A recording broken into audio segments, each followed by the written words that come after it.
हमें कैलिब दिखा रहता है जो कहता है सच में एलिया ने ये कहा वो मुझसे मिलना चाहती है। तो उसका भाई कहता है हाँ बिल्कुल, उसने रिक्वेस्ट की है कि जब हमारा डिवोर्स हो जाए ना उसके बाद भी वो तुमसे मिलना चाहती है। तो वो सोचता है क्या सच में उसने कहा है कि वो डिवोर्स के बाद मुझसे मिलना चाहती है, तो इसका मतलब है मुझे पसंद करती है ना।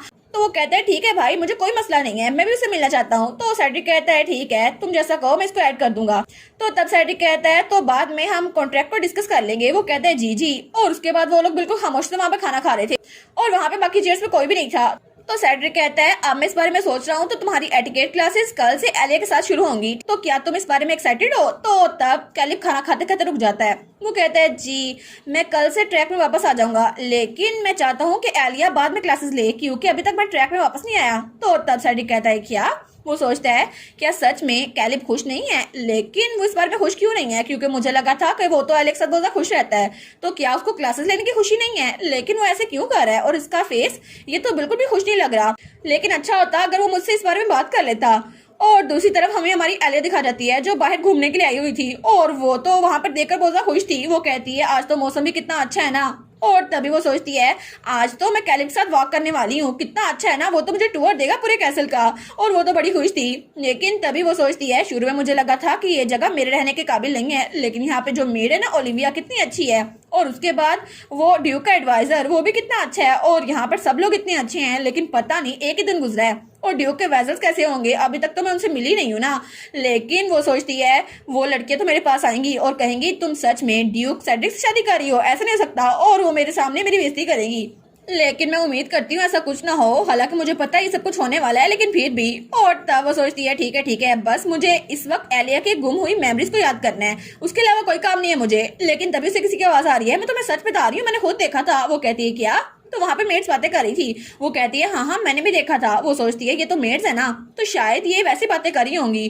तो तब वो तो उनकी तरफ ध्यान दे रही थी, लेकिन वो कहती है आर्च ड्यूक और सर सेड्रिक इकट्ठे खाना खा रहे थे। तो वो सोचती है ये तो उन दोनों भाइयों के बारे में बात कर रही है ना, लेकिन ऐसा लगता है ये मेट्स कुछ अनप्लेजेंट बात कर रही हैं तो मुझे नहीं सुननी चाहिए। तो मैं वहां चल जाती हूँ। लेकिन तभी उसे आवाज आती है वो दोनों तो बहुत अनकंफर्टेबल थे। तो वो कहती है क्या अनकंफर्टेबल। तो वो जल्दी से खिसक के उनके पास होती है ताकि उनको पता भी नहीं चले और उनकी बातें भी सुन ले। तो मेट्स कहती है तुम्हें नहीं लगता उनकी आपस में बनती नहीं है, और वो लोग तो हमेशा ऑकवर्ड रहते हैं, हालांकि वो भाई हैं। तो हमारी सोचती है क्या ऑकवर्ड वो दोनों। तो बाकी मेट्स कहती हैं जी जी मैंने भी देखा था, और मिस एलिया के साथ तो दोनों इतने अच्छे से बात करते हैं, लेकिन इकट्ठे जब होते हैं ना तो बिल्कुल ऑकवर्ड होते हैं। वो सोचती है कैलिब और सेड्रिक वो ऑकवर्ड हो रहे थे, मुझे तो ऐसा कुछ नहीं लगता, क्योंकि वो दोनों भाई हालांकि वो सगे भाई नहीं है, लेकिन ओरिजिनल स्टोरी में तो इकट्ठे रहते थे और हमेशा बहुत ज्यादा अच्छे से मिलते थे। लेकिन अब तो ये सारी कह रही हैं वो इतनी सारा ऑकवर्ड है, आखिर ऐसा कैसे हो सकता है। और तब उसे रहता है जब वो लंच अकेले खा रही थी और वो कहती है क्या सच में सेड्रिक और कैलिब इकट्ठे खाना खा रहे हैं। तो मेड कहती है जी जी वो इकट्ठे खाना खा रहे हैं, लेकिन आप अलग खाना क्यों खा रही है, आप उनके साथ खाना क्यों नहीं खा रही। वो कहती है नहीं मैं उनको इकट्ठा टाइम देना चाहती हूँ ताकि वो क्लोज हो सके। और वो कहती है मैं कल उनके साथ मिलकर खाना खा लूंगी ना, मैं उनको डिस्टर्ब नहीं करना चाहती, और उनका बॉन्डिंग टाइम बहुत ज्यादा प्रीशियस है। तो तब ओलिविया कहती है बॉन्डिंग। तो वो कहती है क्या क्या हुआ। वो कहती है नहीं कुछ नहीं हुआ। और वो सोचती है अच्छा इसलिए वो कह रही थी उनके दरमियान बॉन्डिंग नहीं है, मतलब वो दोनों सच में बहुत ज्यादा ऑकवर्ड है। तो तभी वहां पर कोई आता है, वो कहता है एलिया। तो जब हमारी एलिया वहां पर देखती है ना तो वहां पे हमारा कैलिब था जो कि बहुत ज्यादा क्यूट लग रहा था। वो कहता है मैं यहाँ पर हूँ। वो कहती है कैलिब क्या सच में मैं तुम्हें इंतजार करवाया। वो कहता है नहीं मैं अभी यहाँ पर पहुंचा हूँ। और वो कहता है लेकिन कितना मुश्किल लगता है ना पैलेस में अकेला रहना, लेकिन तुम इसकी आदत हो जाएगी। वो कहती है ठीक है ओलिविया मेरा ध्यान रखती है कोई बात नहीं। और तुम्हारा सेड्रिक के साथ खाना कैसे रहा। वो कहता है क्या भाई के साथ। वो कहता है बड़ा मजा आया मुझे तो, और वो तो स्माइल कर रहा था। तो हमारी सोचती है अच्छा शायद मुझे गलतफहमी हुई होगी, तो चलो मैं अभी कैलिब के साथ वॉक करती हूँ। वो कहता है चलो ना एलिया मैं तुम्हें पूरा महल घुमाता हूँ। और उसके बाद उसको पूरा महल घुमा रहा था और तब वो लेक के पास आई थी, लेकिन वो तो नीचे गिरने लगी थी। वो कहती कैलिब वहां पर देखो, लेकिन कैलिब तो उसकी ड्रेस पकड़े हुए था। वो कहता है एलिया केयरफुल रहना। और उसके बाद वो लोग गार्डन घूमने आए थे। वो कहती है देखो ना मैंने ये वाले फॉरेस्ट में फ्लावर भी देखे थे। वो कहता है कहाँ। और उसके बाद वो लोग तो बहुत ज्यादा अच्छे से घूम रहे थे और तब उसने कैलिब को उठा लिया था। तो कैलिब कहता है एलिया मुझे नीचे उतार दो। वो कहती है चलो चलते हैं। और आखिर में उन्होंने सब कुछ घूम लिया था और बेंच पे बैठ गए थे। वो कहती है मजा आया ना। वो कहता है हाँ बड़ा मजा आया। और तब वो कहता है मैं बहुत ज्यादा खुश होता हूँ कि अब एलिया मेरे साथ पैलेस में भी है, और जब तुम साथ होती हो ना तो मुझे बड़ा मजा आता है। वो कहती है अच्छा। और वो सोचती है कितना क्यूटी भाई है ना ये। और तब वो कहता है और अब मुझे पता है कि तुम्हारे साथ टाइम गुजारने के बाद मुझे अच्छा लगता है। वो कहती है अच्छा। तो तब कैलिब कहता है टू बी ऑनेस्ट मैं बहुत ज्यादा परेशान हो गया था जब मुझे पता चला कि तुम मेरे साथ लेसन लेने वाली हो, लेकिन अगर तुम्हें पता चल गया ना कि मेरी इमेच्योर साइड भी है तो तुम मुझसे नफरत करने लग जाओगी। तो वो कहती है क्या मैं तुमसे क्या करने लग जाऊंगी। वो कहता है टू बी ऑनेस्ट मैं अपनी बेस्ट कर रहा हूँ, लेकिन फिर भी मुझे लगता है कि तुम मुझसे डिसअपॉइंट हो जाओगी क्योंकि मैं तुम्हें बहुत ज्यादा पसंद करता हूँ एलिया, और मैं नहीं चाहता कि तुम मेरी ये वाली साइड देखो।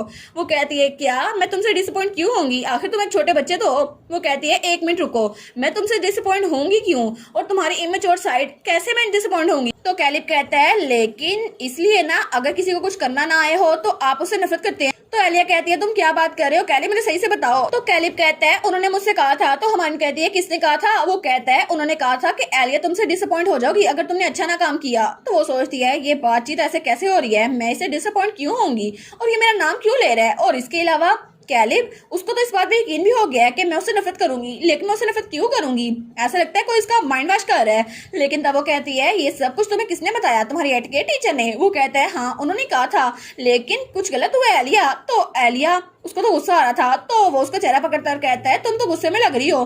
तो तब वो उसके हाथ को देखती है तो वो सोचती है ओ नो, सच में जब मैंने इसको पहली बार देखा था तो इसके हाथ में चोट आई हुई थी, तो इसका मतलब था किसने इसके हाथ में स्केल मारे हैं। और एलिया सोचती है जब मैं पहली बार कैलिब से मिली थी ना तो उसने कहा था मैं डिनर स्किप कर देता हूँ क्योंकि मेरी एटिकेट टीचर ने कहा था कोई भी तुम्हें मोटा होने की वजह से पसंद नहीं करेगा, और मैं पिछले 1 महीने से डिनर स्किप कर रहा हूँ। और आज भी उसने मुझे यही कहा क्योंकि ये सब कुछ उसे एटिकेट टीचर बता रही है। तो वो कहती है कैलिब। तो कैलिब कहता है क्या हुआ।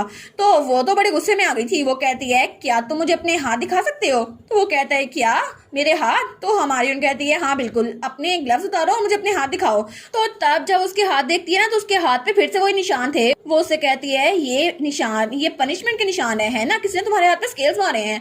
और वो कहती है जब मैं तुमसे पहली बार मिली थी ना तभी तुम्हारे हाथ में ये निशान थे और तब तुमने ग्लव्स पहने हुए थे, क्या तुम ग्लव्स इसलिए पहनते हो ताकि अपने इन हाथों को छुपा सको। तो वो कहता है नहीं नहीं ऐसी बात नहीं है एलिया, ये सिर्फ इसलिए है क्योंकि मैं कुछ चीजों में बुरा हूँ इसलिए मुझे पनिशमेंट मिली थी, और ये रीजन सिर्फ यही है कि मैं अपने हाथों को छुपाता हूँ ताकि कोई भी मुझसे डिसअपॉइंट ना हो। अगर कोई मेरे हाथों पे इस जख्मों को देख लेगा ना तो वो मुझसे डिसअपॉइंट हो जाएगा। मेरी एटिकेट टीचर ने मुझसे कहा था, इसलिए मुझे इम्प्रूव करने की जरूरत है। तो वो सोचती है क्या इसने कहा है कि बाकी तुमसे नफरत करेंगे, लेकिन आखिर ऐसा कैसे हो सकता है, पनिशमेंट। तो वो कहता है जी बिल्कुल, पनिशमेंट तो उनको मिलती है ना जो अच्छे काम नहीं करते, और मेरी टीचर वो तो बहुत ज्यादा अच्छी हैं, वो मुझे कहती हैं कि मुझे इम्प्रूव करना होगा इसीलिए।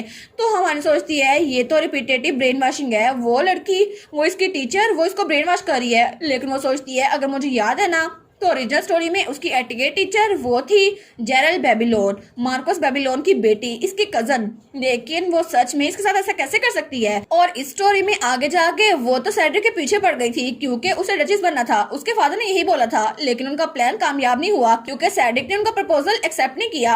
और दूसरी तरफ वो तो कैलिब के पीछे पड़ी हुई थी। लेकिन आखिर वो एक छोटे बच्चे को टारगेट क्यों कर रही है, कोई भी देख सकता है कि वो ये सब कुछ क्यों कर रही है। वो कहती है कैलिब क्या तुमने सेड्रिक से इस बात में बात की अपने एटिकेट लेसन के बारे में। वो कहते हैं नहीं, मुझे डर था कि वो मुझसे डिसअपॉइंट हो जाएगा अगर मैं उसको बताऊंगा तो इसलिए मैंने उसको कुछ नहीं बताया, लेसन के बारे में भी नहीं और इस बारे में भी नहीं। और मेरी एटिकेट टीचर ने कहा है कि अगर मैं बेस्ट करूंगा ना तो मुझे किसी को अपने जख्म दिखाने की जरूरत नहीं है, और उन्होंने कहा था कि सेड्रिक को ये बहुत ज्यादा बुरा लगेगा अगर वो मेरे हाथों पर जख्म देखेगा तो वो कहती है क्या।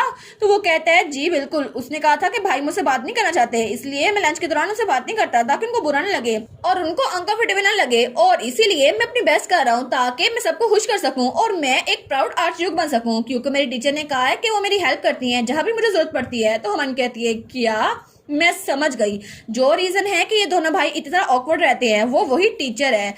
तो इसका मतलब है कि वो इंजेंटिया फैमिली को कंट्रोल करने की कोशिश कर रहे हैं, और रेनाल्ड ने अपनी बेटी को यूज किया है ताकि वो कैलिब की ब्रेन वॉशिंग कर सके और कैलिब को अपने भाई से दूर कर सके। लेकिन सच में उस लड़की की वजह से ये दोनों भाई इतनी ज्यादा दूर आ गए हैं। वो ऐसा कैसे कर सकती है, और ये दोनों तो एक साथ होते होते भी बिल्कुल दूर है और इनके दरमियान इतनी दूरियां आ गई हैं। लेकिन कैलिब जब सेड्रिक से बात नहीं करता तो सेड्रिक को भी लगता है कि वो उससे दूर रहना चाहता है, इसलिए उसको टाइम दे रहा है। इसीलिए गलती दोनों की नहीं है, गलती उस टीचर की है। और तब वो सोचती है जब सेड्रिक ने कहा था ऐसा लगता है वो तुम पे बहुत ज्यादा ट्रस्ट करता है और तुम पे बहुत ज्यादा रिलाई करता है, ये पहली बार है मैं उसको ऐसा देख रहा हूँ। तो तभी वो अपनी मुट्ठी भेजती है और वो सोचती है सेड्रिक के पास सबसे ज्यादा आसान तरीका था कि वो आर्चड्यूक बन जाता, लेकिन उसने अपनी जगह अपने भाई के लिए छोड़ दी क्योंकि ओरिजिनल स्टोरी में अपने भाई के आर्चड्यूक बनने से पहले ही वो गुजर गया और इसी वजह से उसका भाई उसके लिए कुछ कर नहीं पाया। लेकिन उसको बहुत ज्यादा पसंद करता था और अभी भी कैलिब को ये बात समझ नहीं आ रही कि वो उसके दिमाग के साथ खेल रही है, लेकिन सिर्फ उस मार्कस और उसकी बेटी की वजह से इन दोनों भाइयों की हालत हो गई है। तो वो कहता है एलिया। तो एलिया उठती है और उसके सामने बैठती है। वो कहती है कैलिब मेरी बात सुनो।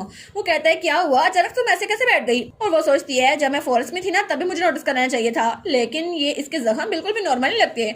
वो कहती है कैलिब तुम्हें पता है ना टीचिंग का ये बिल्कुल भी नॉर्मल वे नहीं है। बच्चों को मारना टीचिंग के खिलाफ है और तुम ये जानते हो कि गलती सिर्फ तुम्हारी नहीं होती और पनिशमेंट सिर्फ उसको मिलती है जिसको ये चाहिए होती है और ये फिजिकल पनिशमेंट इतनी जरूरी नहीं होती। वो कहता है अच्छा तो ये गलत है। वो कहती है हाँ बिल्कुल ये गलत है और तुम्हारी एटिकेट टीचर जो भी कहे ना वो हर बात सही नहीं होती और तुम्हें अपने आप को इतना बुरा महसूस करवाने की जरूरत नहीं है क्योंकि तुम्हारी टीचर जो भी कहती है ना वो हमेशा सही नहीं होता। वो कहता है लेकिन मेरी टीचर उनको तो इंटरव्यू के बाद सिलेक्ट किया गया था ना और वो तो बहुत ज्यादा हाई प्रोफाइल है, वो तो अकेडमी से ग्रेजुएट हुई है। वो कहती है किसी का बैकग्राउंड इस बात की इजाजत नहीं देता कि वो कितना अच्छा है या कितना बुरा है और तुम्हें ये बात जाननी होगी। लेकिन तुम मुझे ये बताओ कि जब तुम्हारी टीचर तुम्हारे हाथ में मारती थी या तुम्हारी गलतियां निकालती थी और तुम्हें कहती थी अपने भाई से दूर रहो तो तुम्हें कैसा फील होता था? वो कहता है मुझे लगता था कि मुझे थोड़ा बेटर करने की जरूरत है। वो कहती है नहीं नहीं उस बारे में नहीं कहली, मुझे ये बताओ कि तुम्हारी इमोशन कैसी थी? वो कहता है क्या मेरी इमोशन? वो सोचता है मेरे हाथ पे जब स्केल पड़ते थे और भाई मुझसे दूर रहता था तो मुझे बहुत ज्यादा बुरा लगता था। वो कहता है मुझे तो बहुत ज्यादा बुरा लगता था, मैं बहुत ज्यादा सैड हो जाता था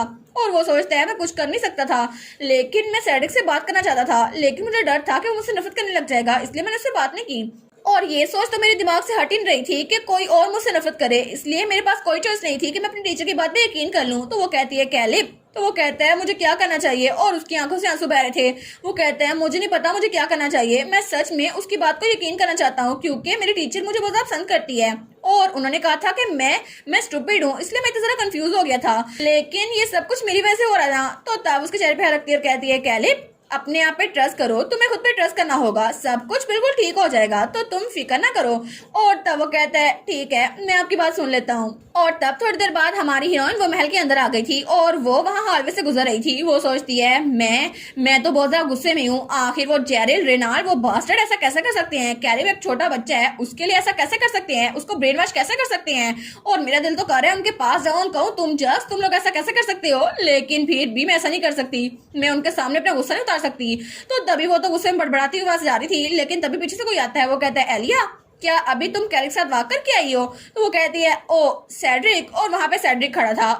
तो सेड्रिक कहता है तुम्हारी ट्रिप कैसी रही थी मेरे भाई के साथ, वॉक कैसी रही? वो कहती है अच्छा। और वो सोचती है मुझे कैलिब ने कहा था एलिया प्लीज भाई से इस बात को सीरियस रखना, अगर मुझे उनको बताना हुआ तो मैं खुद बता दूंगा लेकिन अभी मुझे बहुत ज्यादा डर लग रहा है तो मुझे माफ कर दो एलिया। तो तब उसे कहती है वो तो अच्छी थी आई गैस, और तब वो मुंह बना लेती है। वो कहती है हाँ अच्छी थी।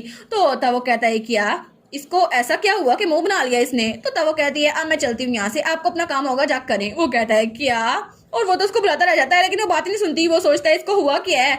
तो हमारी हीरोइन तो बड़े गुस्से में वहां जा रही थी। वो सोचती है ये इसका छोटा भाई था ना तो इसे अपने बड़े भाई होने का सबूत देना चाहिए था, अडल्ट की तरह फिक्र करनी चाहिए थी, लेकिन सच में मैं उसको ऐसा जवाब नहीं देना चाहती थी। फिर भी चाहे कुछ भी हो गया अब तो हो गया। और इसके अलावा सबसे इम्पोर्टेंट तो ये है कि कल मैं भी उस एटिकेट लेसन में जाने वाली हूँ और मैं जाके देखती हूँ ना कि जेरल को कैलिब से अलग कैसे करना है। वो सोचती है वो चुड़ैल पता नहीं कैलिब को क्या क्या सिखाती रही थी, एटिकेट टीचर है लेकिन फिर भी टीचर होने का कोई फर्ज अदा नहीं कर रही और वो बाप बेटी पता नहीं क्या करने वाले हैं। लेकिन कुछ भी हो जाए मैं इन दोनों भाइयों को इकट्ठा करके रहूंगी। आखिर उनकी हिम्मत कैसे हुई कि एक फैमिली को तोड़ने की कोशिश कर रहे हैं। और तब उसने तो पक्का इरादा कर लिया था। वो कहता है ऑल राइट तो ठीक है, जैसे मैं उससे मिलूंगी ना तो मैं उससे कहूंगी निकल जाओ यहाँ से और कैलिब को प्रोटेक्ट करूंगी इससे पहले कि वो कुछ और करे। लेकिन दूसरी तरफ हमारा ड्यूक हमारा सेड्रिक वो तो अपने ऑफिस में पहुंच गया था लेकिन वो सोचता है अभी सुबह सुबह तो कितनी खुश लग रही थी ना लेकिन अभी मुझसे मिली है तो मुंह बना के चली गई है, पता नहीं इसको क्या हुआ है। और इसी के साथ ये वाला पार्ट यहीं पर ख़त्म। तो आप लोग बताइएगा आप लोग को ये पार्ट कैसा लगा और वीडियो को लाइक और चैनल को सब्सक्राइब लाजमी कीजिएगा। बाकी वीडियोस का लिंक भी स्क्रीन पर नज़र आ रहा होगा तो काइंडली उनको भी चेकआउट कर ले। और thank you so much for watching my videos. Stay safe, bye bye.